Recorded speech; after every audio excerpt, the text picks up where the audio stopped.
in our business, being 100% present and giving our best is really important, since we designed our business around giving personal attention to our guests. The way our business works is people usually plan and reserve almost a year in advance in some cases, especially for groups.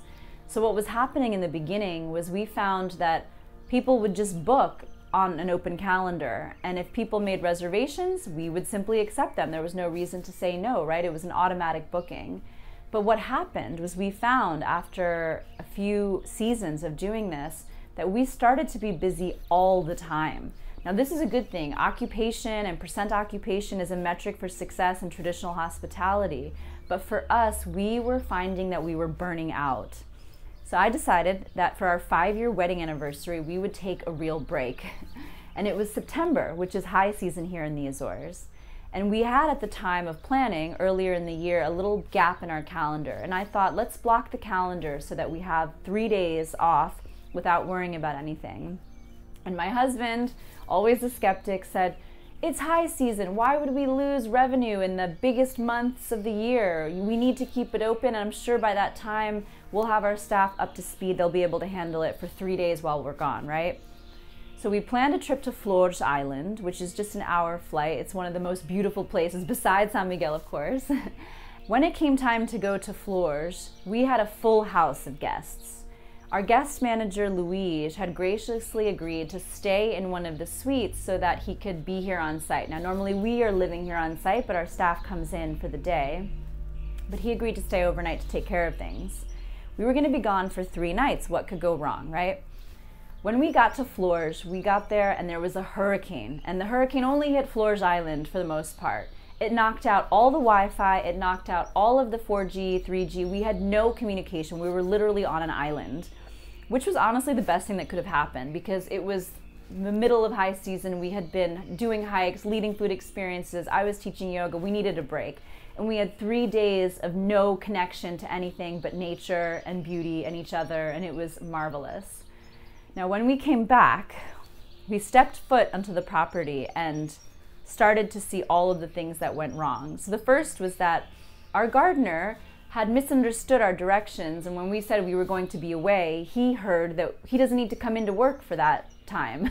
So while there was a hurricane in Flores, there were strong winds in San Miguel, there were broken trees and big leaves from our palm trees strewn all over the property. It was certainly not in presentable condition. We then discovered that one of our guests had accidentally broken one of the taps, and Luis didn't know how to be a plumber. He's not a plumber, and we didn't know. We couldn't reach us, and he had fiddled with the hot and cold water, trying to turn off the water as the water was spewing out of this shower, and unfortunately turned off all the hot water.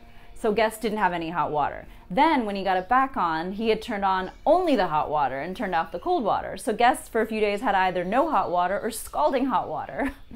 Then on top of it, when we arrived, a guest, because of this hot water issue, there was a problem in one of the bathrooms, and the guest approached me, literally suitcase in hand, with a major complaint that she insisted on being relocated and did not want to stay here. And it was, to say the least, beyond what I ever could have imagined. It was out of a comedy series. Everything that could have possibly gone wrong went wrong. And then poor Luis was so anxious, having to hold down the fort, the responsibility that we had placed on him to take care of our entire business while we were gone with a full house. It simply wasn't worth it. So I tell that story to remind you that you're amazing, you're smart, and you're capable, but you've got to take breaks. You have to take a moment to find your balance. And what that means to you is going to be different. What your rhythm of putting out and then needing to connect in will be different for every person. But in general, giving yourself more is what is needed for everyone. And remember that when we take care of ourselves, when we nurture and nourish ourselves, we are taking care of the planet. We are all connected, and the way we are kind to ourselves, starting with the way we talk to ourselves in our head, all the way down to the way we feed ourselves, how much sleep we give ourselves, the way we make time for the things that we love, this is going to reflect on how we're sending vibrations out into the world of how we treat people and resources around us. So let's find a seat to do a practice for self-care.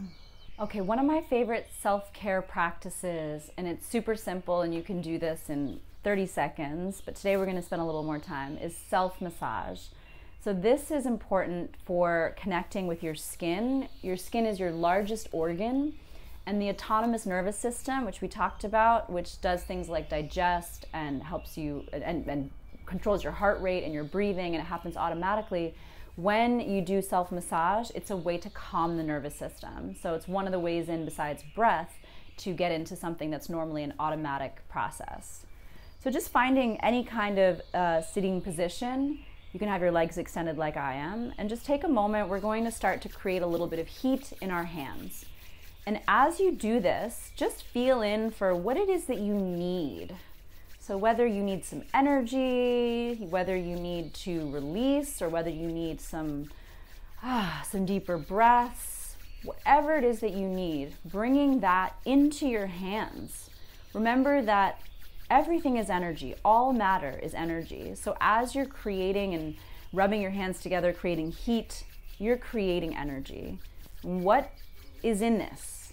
What do you want to put in this that will help nourish you? Take a deep breath in and exhale. One more. Inhale a little faster. And this time exhale, just slowly bringing your hands to your face. One more breath. And exhale.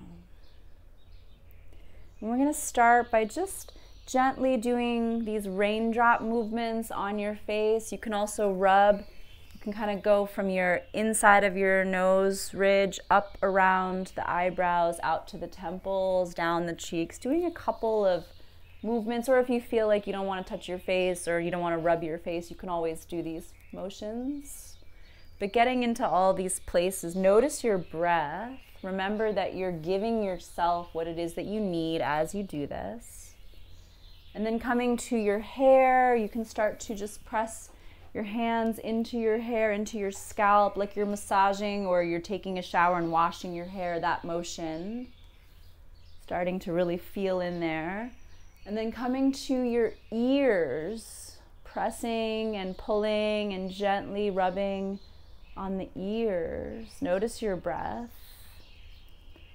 And then coming to the neck, starting from the chin, coming down, down. You can start to go to one side and then slowly coming to the other, coming down the other side.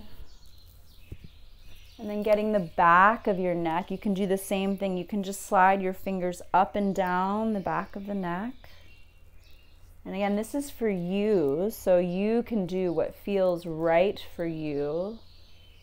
And then slowly we're going to find our way down to the chest. And you can make kind of like an infinity sign on your chest. It's your body. So feeling a connection, feeling your heart. And this infinity sign is so healthy for your energy pattern.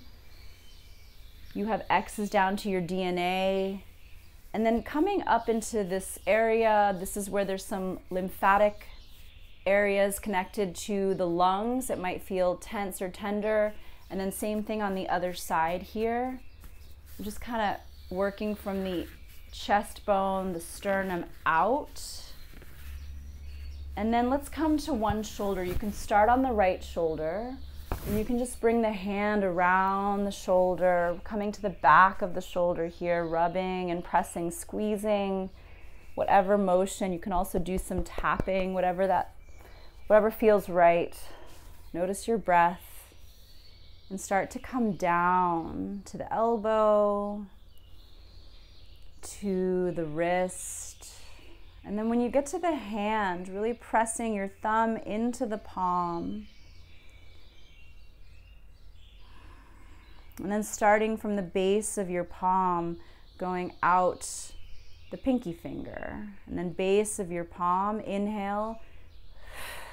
And just going down each finger, base of palm. Coming to the other index and then to thumb. And then coming to the palm once again. And then slowly working your way up to the elbow, to the shoulder, coming across collarbones, and then coming to the left side. So taking a moment, pressing into this area. You might hold a lot of tension like I do here, or maybe you hold it other places. So staying a little longer where you need, coming down that left arm to the elbow, coming down to the wrist, and then starting at the base of your palm, inhale, pinky finger, then moving to the next finger. And as you exhale, I like to exhale out of my mouth, but you can certainly decide. And then to thumb.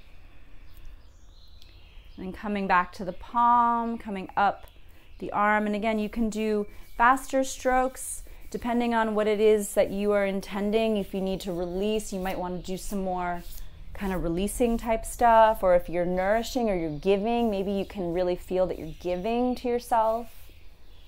And then coming back to the chest, down to the belly. And we're going to make circles clockwise in the direction that your digestive system moves, just to encourage good digestion.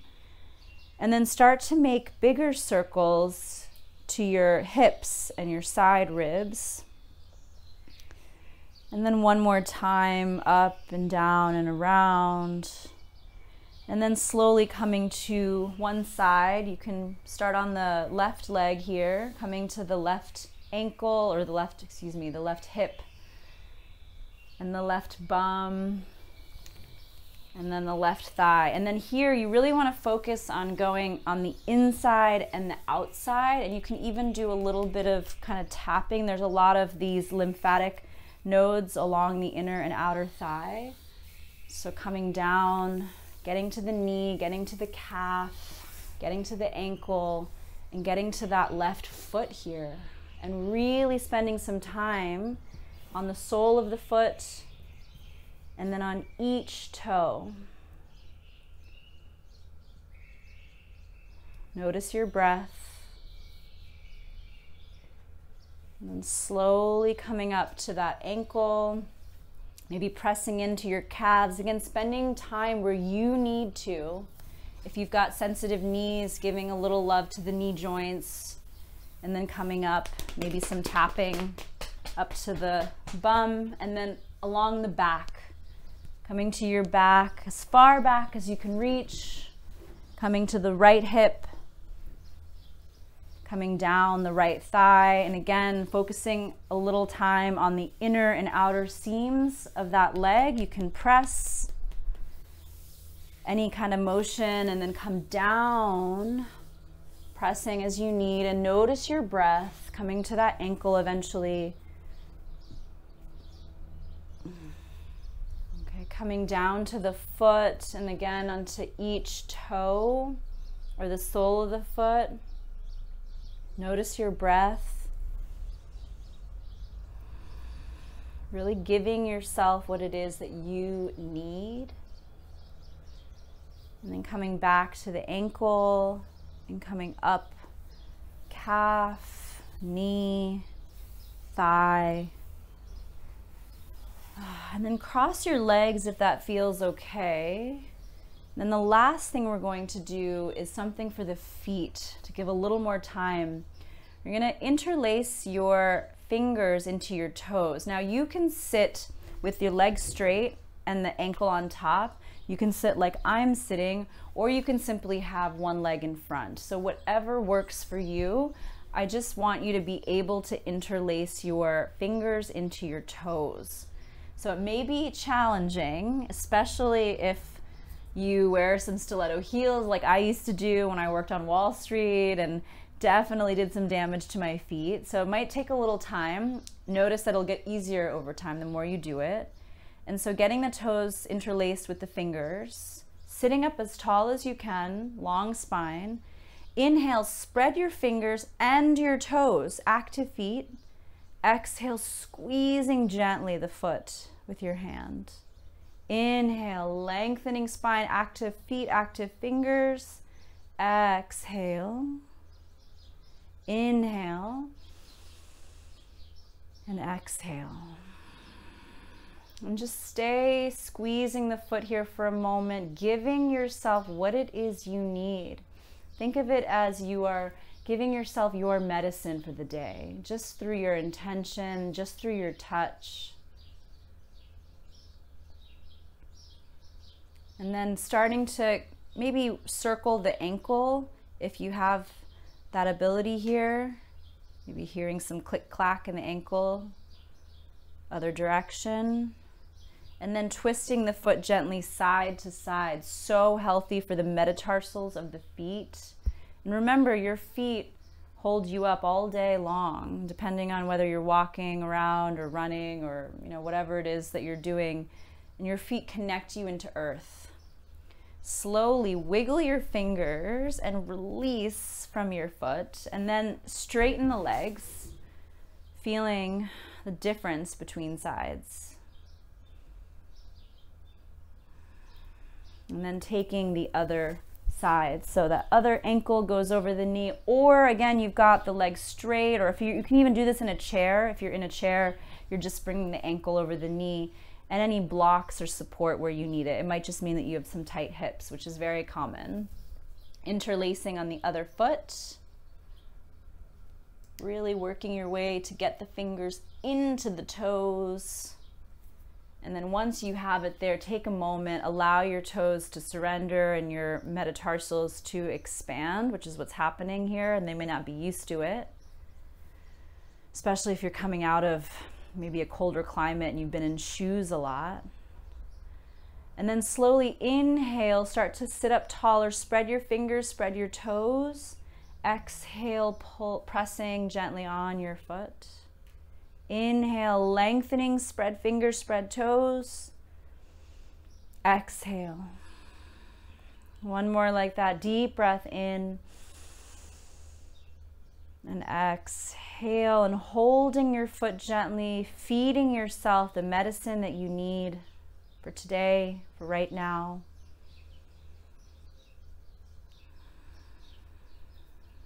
And then slowly making those ankle circles.